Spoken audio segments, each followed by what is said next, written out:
Salam sejahtera, satu lagi pengakuan luar biasa daripada Najib dalam kandang tertuduh di mahkamah. Najib kata, saya tidak pernah tekan arah KPMG, lulus audit 1MDB. Bekas Perdana Menteri Najib Razak memaklumkan Mahkamah Tinggi yang bersidang di Putrajaya bahawa dirinya tidak pernah menekan atau mengarahkan firma audit antarabangsa KPMG untuk meluluskan akaun 1MDB bagi tahun keuangan 2013. Najib yang juga adalah bekas Menteri Keuangan berkata, isu tersebut berpunca daripada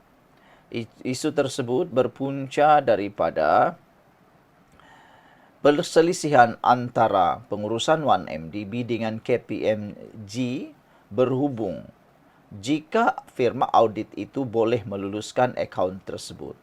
Najib menolak cadangan Timbalan Pendakwa Raya T. Depa Nair berhubung kenyataan bekas rakan pengurusan KPMG, Johan Idris, yang mendakwa dia diugut supaya meluluskan akaun tersebut sebelum 31 Disember 2013. Depa merujuk kepada dakwaan pertemuan antara pegawai KPMG termasuk Johan, pegawai 1MDB dan Najib di rumah bekas Perdana Menteri itu di Langgak Duta Kuala Lumpur pada 15 Disember 2013. Pada tarikh itu atau ini 15 Disember 2013, selepas Johan mengatakan tidak boleh luluskan akaun 2013, Datuk Seri arahkan KPMG untuk luluskannya sebelum 31 Disember. Najib menjawab, saya tidak boleh arahkan juru audit. Walaupun saya mahu audit diselesaikan, saya tidak boleh arahkan audit. Itu salah, kata Najib. Kalau secara hipotesis saya beri arahan pun, KPMG tidak sepatutnya mengikut arahan saya. Mereka syarikat audit yang terkemuka dan bebas, dan KPMG salah satu firma audit paling berreputasi di dunia. Najib turut memberi keterangan bahawa pasukan pengurusan 1MDB dan KPMG berselisih pendapat dalam mesyuarat tersebut mengenai dokumen berkaitan pelaburan luar negara 1MDB melalui Brazen Sky. Najib menolak cadangan Depa bahawa dia tidak mahu 1MDB berkongsi dokumen yang diminta oleh KPMG kerana dana tersebut didakwa digunakan untuk kepentingan UMNO dan Barisan Nasional BN. Tidak salah, sepatutnya salah.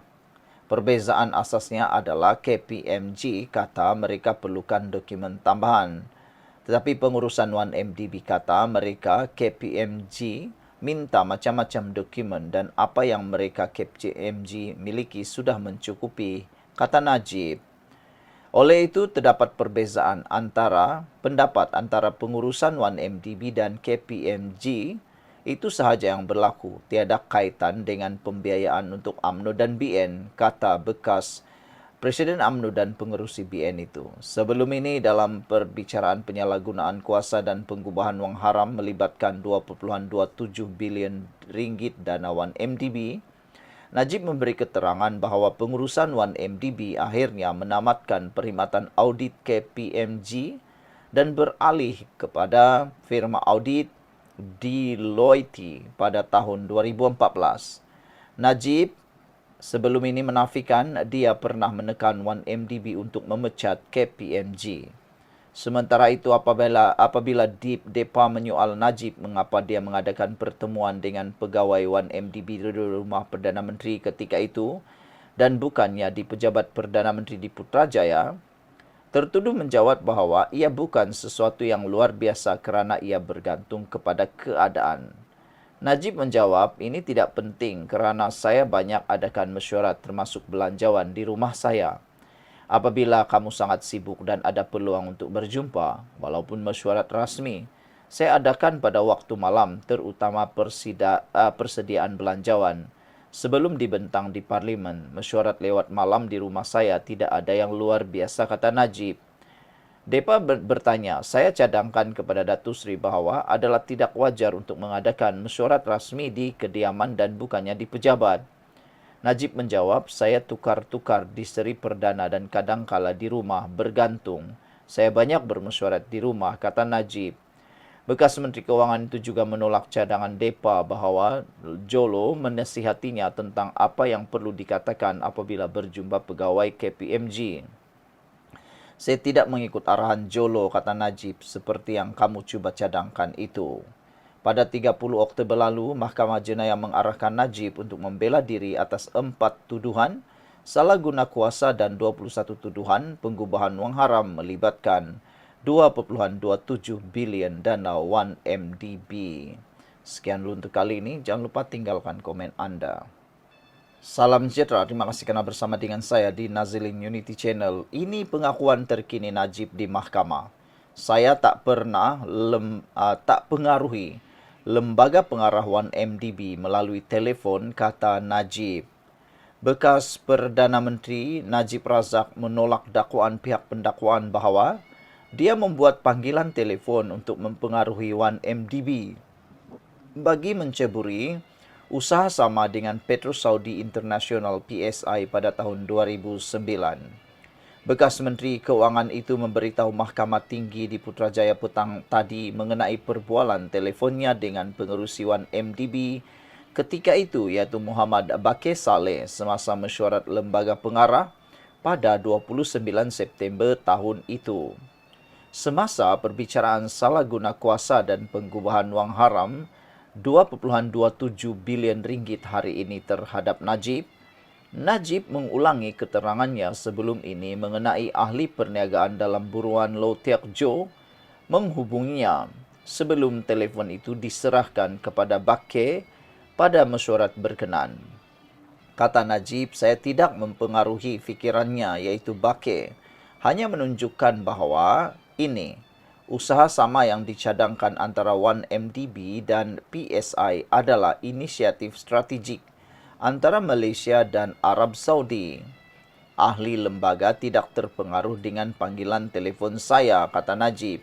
Bakir mempengerusikan mesyuarat dan ahli lembaga lain tidak tahu mengenai panggilan telefon itu. Panggilan telefon tidak mempengaruhi keputusan lembaga pengarah untuk mengadakan usaha sama itu, jawab Najib semasa pemeriksaan balas oleh Timbalan Pendakwa Raya Ahmad Akram Garib.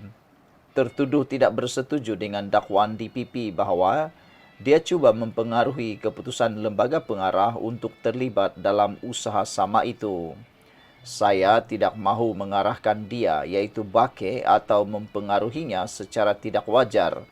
Saya hanya mahu dia melihatnya usaha sama itu sebagai inisiatif strategik, kata Najib sambil menambah bahawa adalah menjadi tanggungjawab lembaga pengarah dan pengurusan untuk meneliti kewajaran usaha sama yang dicadangkan.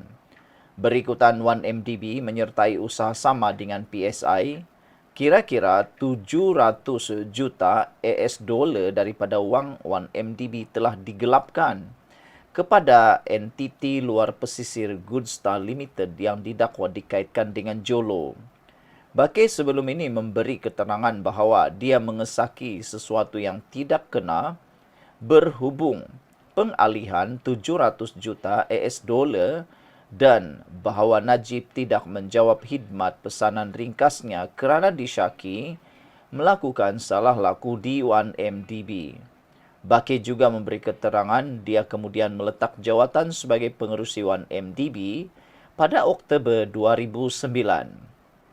Sementara itu, semasa perbicaraan hari ini, Akram berkata Najib seolah-olah banyak membuat andaian perkara berkaitan 1MDB semasa menjadi Perdana Menteri antara 2009 dan 2018. Pendakwa raya menegaskan bahawa keterangan Najib kelihatan penuh dengan andaian seperti bahawa Jolo akan memberi taklimat kepada lembaga 1MDB mengenai kerjasama prospektif walaupun dia itu tidak mempunyai jawatan rasmi dalam 1MDB. Akram berkata andaian lain yang dibuat oleh Najib ialah lembaga pengarah 1MDB akan membuat keputusan termaklum selepas pengerusi selepas Perdana Menteri termaklum selepas Perdana Menteri ketika itu mengadakan panggilan telefon dengan Bakir pada mesyuarat lembaga berkenan. Akram bertanya kepada Najib, Anda tidak pernah peduli untuk semak? Jawapan Najib, bukan saya, tetapi terpulang kepada lembaga pengarah 1MDB untuk membuat keputusan. Mereka mempunyai orang yang boleh menyemak, seperti firma guaman Wongs and Partners. Saya tidak boleh menyemak segala-galanya, kata Najib. Akram bertanya lagi, bukankah sepatutnya ada lebih banyak tindakan daripada anda selain meminta Bakke membuat keputusan? Najib menjawab, lembaga itu terdiri daripada ahli yang sangat profesional. Saya tidak sangka panggilan telefon itu akan membawa kepada apa-apa yang memudaratkan kepentingan 1MDB dan negara. Oleh itu saya mahu mereka lembaga mempertimbangkannya, tetapi usaha wajar dilakukan. Sekian dulu untuk kali ini. Jangan lupa tinggalkan komen anda untuk isu yang panas ini. Kita jumpa lagi. Bye-bye.